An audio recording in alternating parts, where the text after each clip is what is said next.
ሰላም ጤና ይስጥልን ውድ ሪፖርተር ተከታታዮች የሰዓቱን ዜናዎች ቀጥዬ ያሰማችኋለሁ። ሉአማ ተክልቲ ነኝ። የፖለቲካ እስረኞች እንዲፈቱና በክልሉ ያለው ግጭት እንዲቆም ኮሚሽኑ ጥያቄ አቅርበዋል። በዋና ኮሚሽነሩ ፕሮፌሰር መስፍን አርአያ የተመራው የሀገራዊ የምክክር ኮሚሽን ልዑክ ትላንት መጋቢት 4 ቀን 2017 ዓ.ም ወደ አማራ ክልል ባህር ዳር ከተማ አቅንቶ ከክልሉ ርዕሰ መስተዳድርና ሌሎች ከፍተኛ የስራ ኃላፊዎች ጋር ውይይት አድርጓል። የኮሚሽኑ ልዑክ ወደ አማራ ክልል ያቀናው የአማራ ክልል የአጀንዳ ማሰባሰብ የምክክር መድረክ በሚካሄድበት አስቻይ ሁኔታ ላይ ከክልሉ መንግስት ጋር ለመነጋገር ነው። የክልሉ ርዕሰ መስተዳድር አቶ አረጋ ከበደ በተገኙበት በዚህ ውይይት የኮሚሽኑ የእስካሁን ስራዎች በዋና ኮሚሽነር ፕሮፌሰር መስፍን አርአያ ቀርቦ የክልሉ አመራሮች ስለ ኮሚሽኑ የስራ እንቅስቃሴ ግንዛቤ እንዲኖራቸው ተደርጓል። ከኮሚሽኑ የቅርብ ጊዜ የስራ እቅዶች መካከል አንዱ በአማራ ክልል የአጀንዳ ልየታ የምክክር ምዕራፍ ማካሄድ ስለመሆኑ የኮሚሽኑ ልዑክ ለክልሉ አመራሮች አሳውቋል። በክልሉ ታጥቀው የሚንቀሳቀሱ ኃይላት ወደ ሰላም ንግግር እንዲመጡ የክልሉ መንግስት እያደረገ ያለውን የሰላም ጥረት ያደነቀው የኮሚሽኑ ልዑካን ቡድን ሆኖም አሁንም መሰራት አለባቸው ያላቸውን ስራዎች ጠቁመዋል። ኮሚሽኑ ምክክሩን አካታች በሆነ ሁኔታ ማከናወን እንዲችል በማንኛውም አካባቢ በፖለቲካ ጉዳዮች ምክንያት የታሰሩ እስረኞች እንዲፈቱ የክልሉ መንግስት በራሱ በኩል እርምጃ እንዲወስድ እንዲሁም በሌሎች ላይም ግፊት እንዲያደርግ ልዑኩ ጠይቋል። በክልሉ ያለው ግጭት ቆሞ አስቻይ የምክክር ሁኔታ እንዲኖር ራሱ የክልሉ መንግስት ተኩስ አቁም ያለው ብሎ በማወጅ የመጀመሪያውን እርምጃ እንዲወስድም ነው የኮሚሽኑ ልዑክ አጽንኦት ሰጥቶ የጠየቀው። ርዕሰ መስተዳድር አቶ አረጋ ከበደ በበኩላቸው የክልሉ መንግስት ለኮሚሽኑ ስራ መሳካት እስካሁን ሲያደርግ እንደነበረ ሁሉ በክልሉ የሚያካሂደው የምክክር መድረክ እንዲሳካም ድጋፉን አጠናክሮ እንደሚቀጥል አረጋግጠዋል። ምክክሩ አሳታፊና አካታች በሆነ አስቻይ ሁኔታ እንዲካሄድም ኮሚሽኑ ያቀረባቸው ጥያቄዎች በክልሉ መንግስት በኩል ተገቢው ትኩረት ይሰጣቸዋል ብለዋል። በዶክተር ደብረጽዮን ገብረሚካኤል በሚመራው ህወሓትና በአቶ ጌታቸው ረዳ በሚመራው ጊዜያዊ አስተዳደር መካከል ካለፈው ዓመት አጋማሽ አንስቶ የጀመረው ውጥረት ተባብሶ ልዩነቱ ወደ ግጭት ያመራል በሚል ብዙዎችን ስጋት ላይ ጥሎ ሰንብቷል።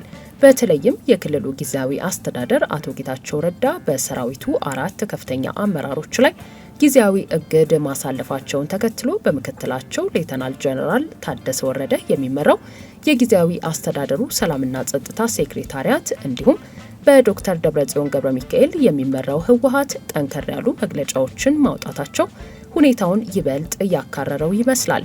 አቶ ጌታቸው ረዳ ትላንት በአዲስ አበባ በሰጡት መግለጫ ደግሞ የፌዴራሉ መንግስት ጦር ያዝምት ማለታቸው ባይሆንም ሁኔታውን አደብ እንዲያስገዛ ጥሪ ማቅረባቸውን ሲገልጹ ህወሓት በበኩሉ ህግ የማስከበር ስራውን እቀጥላለሁ ብሏል። ይህም በብዙዎች ዘንድ ሁኔታው ወደ ሌላ ግጭት ሊያመራ ይችላል የሚል ስጋት ውስጥ ከቷቸዋል። የአውሮፓ ህብረትን ጨምሮ ወደ 24 ገደማ የሚሆኑ ሀገራትም ማሳሰቢያ ሰጥተዋል። ሪፖርተርም ዛሬን ጨምሮ ባለፉት ጥቂት ቀናት የመቀለ ከተማ ድባብ ምን ይመስላል በሚለው ዙሪያ ነዋሪዎችን አነጋግሯል። ዛሬውን ትንሽ ይሻላል ከትላንትና ከትላንት ወዲያ የነበረው ቢያንስ የመጨናነቅ ነገር ነበረው። ገንዘብ የማውጣት ባንክ የመጨናነቅ ሁኔታ ነበረ። እሱም አሁንም ትንሽ ሻል ይላል። ሰዎች በካፌ ሻይ ቡና እያለ እንትን ይላል። እሱ ችግር የለውም ስታየው ማለት ነው።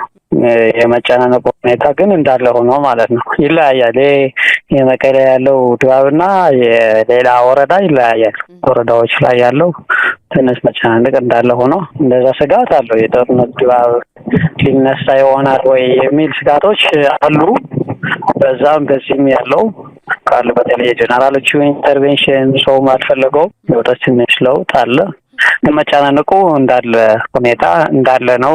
ትላንት በተለየ መልኩ ትላንት ምናምን ነበር እንደዛ አይነት መስተዋሎች የነበሩ። ዛሬ እንኳን የተሻለ ነው። ብዙም የሚል ነገር የለም። ትንሽ ረጋ ብለዋል።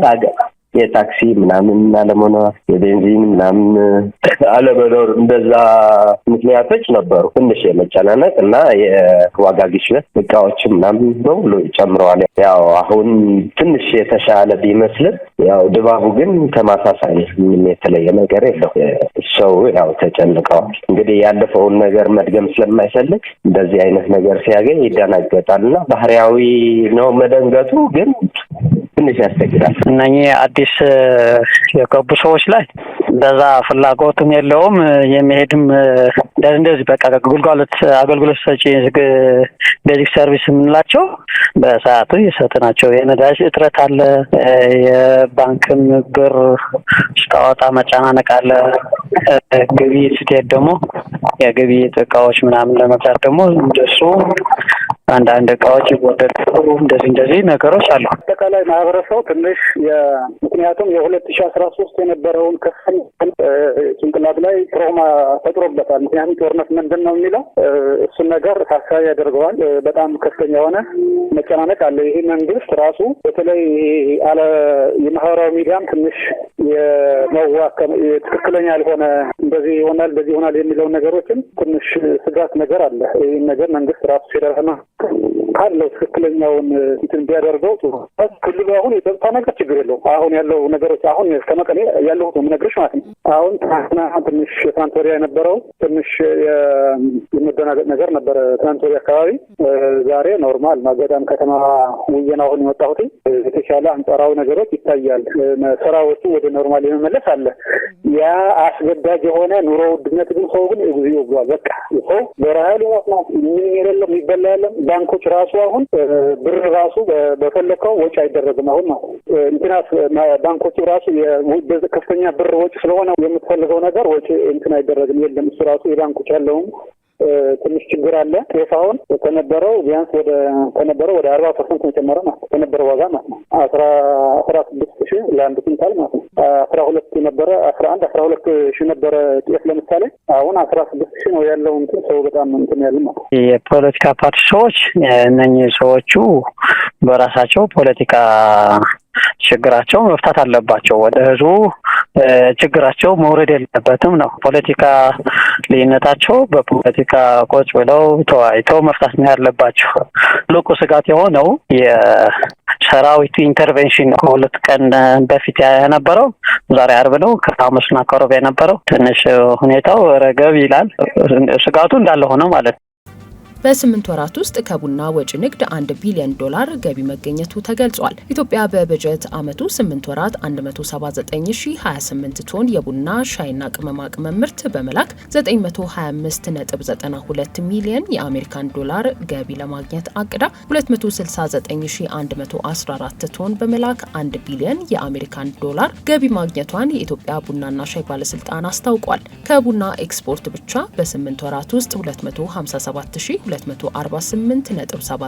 ቶን ቡና በመላክ 1.2 ቢሊዮን የአሜሪካን ዶላር ገቢ የተገኘ ሲሆን አፈጻጸሙ ካለፈው ዓመት ተመሳሳይ ወቅት ጋር ሲነጻጸር በመጠንና በገቢ የ71 በመቶ እድገት አሳይቷል ተብሏል። በ2017 በጀት ዓመት 8 ወራት የተላከው ቡና መዳረሻ ሀገራት ሳውዲ አረቢያ በመጠን 19 በመቶን በመረከብ ከገቢው 18 በመቶ ድርሻ በመያዝ ቀዳሚ ናት ተብሏል። ጀርመን፣ አሜሪካ፣ ቤልጅየም፣ ደቡብ ኮሪያ፣ ዩናይትድ አረብ ኤምሬትስ፣ ቻይና፣ ጃፓን፣ ጣሊያንና ጆርዳን ከሁለተኛ እስከ 10ኛ በቅደም ተከተላቸው የኢትዮጵያን ቡና በብዛት ገዝተዋል። በሁሉም ምርቶች አፈጻጸም የዘርፉ ተዋናዮች ቅንጅታዊ ስራና ሚና ከፍተኛ ነውም ተብሏል። ውድ ሪፖርተር ተከታታዮች የሰዓቱ ዜናዎቻችን እነዚህ ነበሩ። ስላደመጣችሁን ከልብ እናመሰግናለን።